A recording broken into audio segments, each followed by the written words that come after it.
வணக்கம். சென்ற பதிவில் நாம் பார்த்தது எக்ஸ்போர்ட் ஆனது திரும்பி வருது.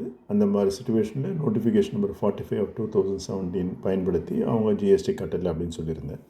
இப்போ இந்த நோட்டிஃபிகேஷனை கொஞ்சம் விரிவாக நம்ம பார்த்தோன்னா எல்லாருக்குமே இது ரொம்ப யூஸ்ஃபுல்லாக இருக்கும்.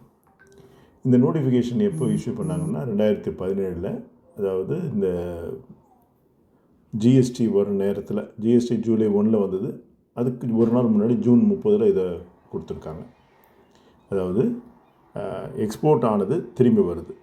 அப்போ எந்த மாதிரி டேக்ஸ் ட்ரீட்மெண்ட் அப்படிங்கிறதா நம்ம கொஸ்டின். இப்போ எக்ஸ்போர்ட் ஆகும்போது என்னென்ன மாதிரி கண்டிஷன் எக்ஸ்போர்ட் ஆகும்னா, ட்ராபேக் வாங்கியிருப்பாங்க. அந்த மாதிரி நேரத்தில் ட்ராபேக் வாங்கின கூட்ஸ் போயிட்டு ஏதோ காரணங்களுக்காக ஒன்று எக்ஸிபிஷனில் பார்ட்டிசிபேட் பண்ணலாம், இல்லைன்னா ரிஜெக்ஷன் ஆகலாம், இல்லை நான் சொன்ன மாதிரி பேக்கேஜிங் கூட்ஸாக போய் திரும்பி வரலாம். ட்ராபேக் வாங்கியிருந்தாங்கன்னா, எக்ஸ்போர்ட் வாங்கியிருந்தாங்கன்னா அந்த ட்ராபேக்கை திருப்பி கட்டணும், நம்பர் 1. ரெண்டாவது, ஸ்டேட் எக்ஸைஸ் ட்ராபேக் வாங்கிறத அதையும் திருப்பி கட்டணும். ஜிஎஸ்டி இது பண்ணாமல் ரீஃபண்ட் வாங்கியிருந்தாங்கன்னா அந்த ஜிஎஸ்டி திருப்பி கட்டணும். இல்லை எல்யூடி ஃபைல் பண்ணி, அதாவது ஜிஎஸ்டி கட்டாமல் பாண்டு கொடுத்து பண்ணியிருந்தாங்கன்னா அந்த ஜிஎஸ்டியை திருப்பி கட்டணும். அடுத்தது அட்வான்ஸ் லைசன்ஸில் எக்ஸ்போர்ட் பண்ணியிருந்தால் அதுக்கு உண்டான பேசிக் கஸ்டம்ஸ் டியூட்டியை திருப்பி கட்டணும். ராட்டப், ROSCTL அந்த மாதிரி இல்லை இன்சென்டிவ் அவைல் பண்ணியிருந்தாங்கன்னா திரும்பி வந்துடுச்சுன்னா அதெல்லாம் நம்ம திருப்பி கட்டணும். இது தவிர வேறு எதுவுமே இல்லை. இந்த நான் சொன்ன மேல் சொன்ன ஒரு 6-7 கண்டிஷனே இல்லை ரெசிஜுவல் என்ட்ரி அப்படின்னா எந்த ஒரு இதுவுமே இல்லை, கட்ட வேண்டிய அவசியம் இல்லை.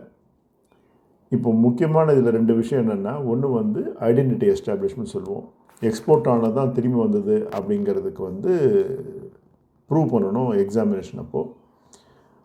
இன்னொன்று இந்த மாதிரி ஜிஎஸ்டி கட்டாமல் போயிருந்தால் 6 மாதத்துக்குள்ளே திரும்பி வரணும்.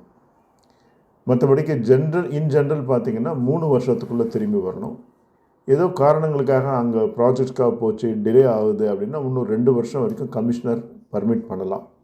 அதே export promotion scheme, advance licence, EPCG மாதிரி போயிருந்தீங்கன்னா வித்தின் 1 இயர்க்குள்ளே திரும்பி வரணும். இன்னும் 1 வருஷம் கமிஷனர் பர்மிட் பண்ணலாம். முக்கியமான கண்டிஷன் என்னென்னா, போகும்போது நீங்கள் தான் ஓனர், திரும்பி வரும்போதும் எக்ஸ்போர்ட்டர் தான் ஓனராக இருக்கணும். அதான் நோ சேஞ்ச் இன் ஓனர்ஷிப்னு சொல்லுவோம்.